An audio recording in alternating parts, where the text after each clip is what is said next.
true.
Hey guys, welcome to another video. Hope you're all staying safe given the situation we find ourselves in.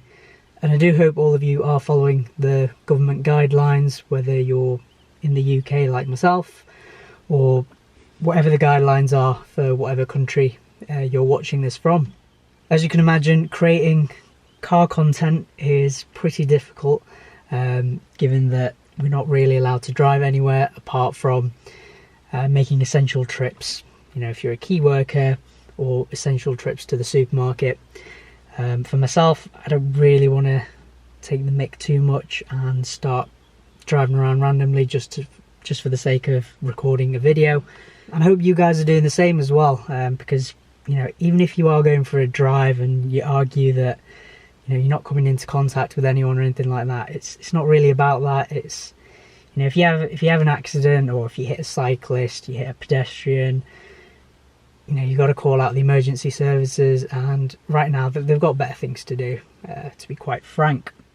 But as you can imagine, with what's gone on in the world, things are not going to be quite the same for a while, and some things may never be the same again.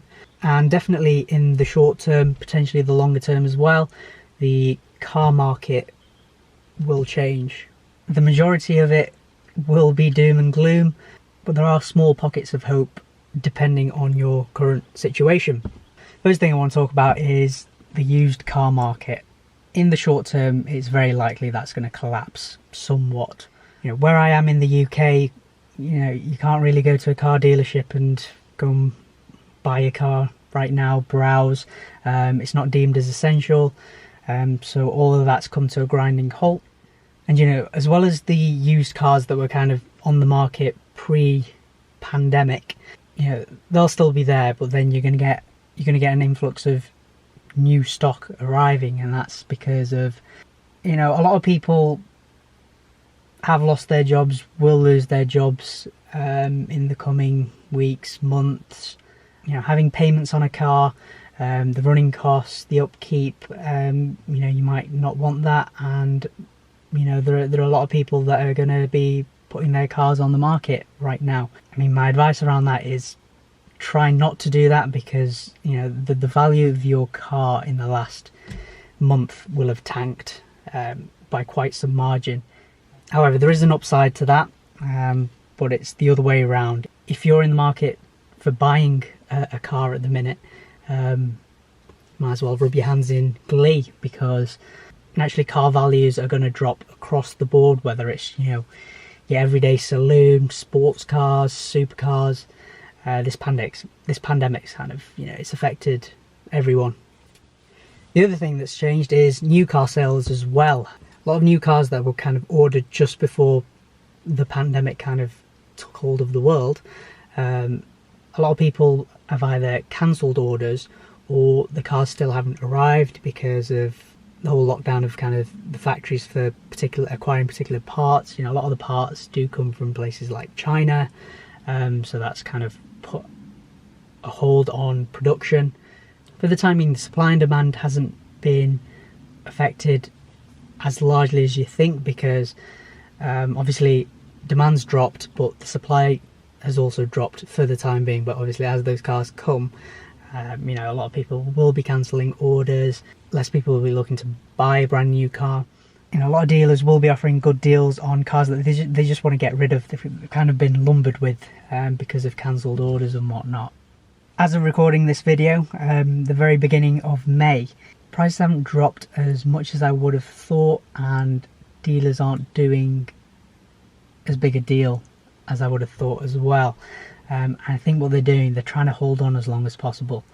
So if you are in the position to, you know, let's say you lease a car or you finance a car and it's come, you know, its term has come to an end, I'd still hold on for another few more weeks, even up to a month, because I think a lot of people have that idea that because of the pandemic, right, let's try and get a car deal right now, and dealers have cottoned onto that and they're kind of holding out a little bit longer. The reason why I say this is, you know, I know someone that's literally in that position where their lease term has come to an end and they're looking to upgrade to something else, and it's not shifted too much just yet, but for certain, you know, going into the summer it is going to shift.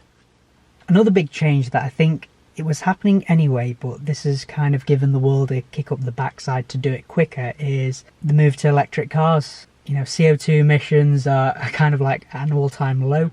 People not using their cars, not using public transport, trains, planes, you know, everything.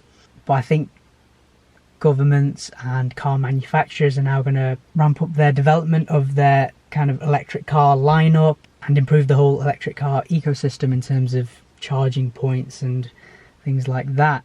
Because at the minute, electric cars, the idea is great and everything, and we're all eventually going to go that way, but they're still too expensive. So, you know, the amount of money you'd save in terms of filling up with petrol, you'd have to drive 500,000 miles in your electric car just to make up the price difference. But as a result of all this, I think car manufacturers are now going to push more of their R&D and development into the electric car sector. The next thing that I think will change is, you will have noticed that we've been forced to work at home and utilise the internet and kind of virtual communication. I've been using Zoom a lot myself, and I'm sure a lot of you guys have as well. And it's kind of made companies around the world realise you don't really need to be in the office 24/7. You know, you can work from home, and what that means is it's more time that you don't need to commute to work, so there's even less of a reason to drive. I'm sure my fellow petrol heads, you'll still be driving your cars. I know I will be. I'm going to hold off moving to electric power for as long as I can. But in general, I think, you know, my generation, the next generation, people are just going to be driving less. You already see it in heavily populated cities, not just in the UK, but all over the world, really. This next thing that I think is going to change, I think it's going to affect us as car enthusiasts as opposed to anyone else. And I may be wrong, but I've just heard some rumours and you know, just general stories flying about. And that's the niche products that car manufacturers make. They'll probably spend less R&D and development on creating one-off cars for driving enthusiasts, because, you know, if it's not going to sell loads and it's not a product for, you know, the mass market, it's just not going to be feasible going into kind of the near future and potentially the next 5 to 10 years. So we're talking about things like, let's use BMW for example, different variations of the BMW M2. You know, they may or may not scrap what they might have had planned. With Audi, I think a lot of people wanted kind of like an Audi S1 RS1 type of thing, and that's such a niche market that they can't really afford to throw money at that avenue anymore. That's super speculative. I may be wrong. I hope I'm wrong. We'll just have to wait and see. And in general, guys, what have you been doing to keep yourself entertained car wise and to pass the time? Let me know down in the comments, because I need some ideas. I think I've washed this car every 3 or 4 days, just because, you know, there's so much tree sap and just leaves and all kinds of bits of crap falling on the car in the driveway. I managed to go 7 weeks without putting petrol in, which I haven't done since before the days of my CLA 45, 4 years ago. I'm not really driving anywhere at all I'm doing is cleaning it for no real reason.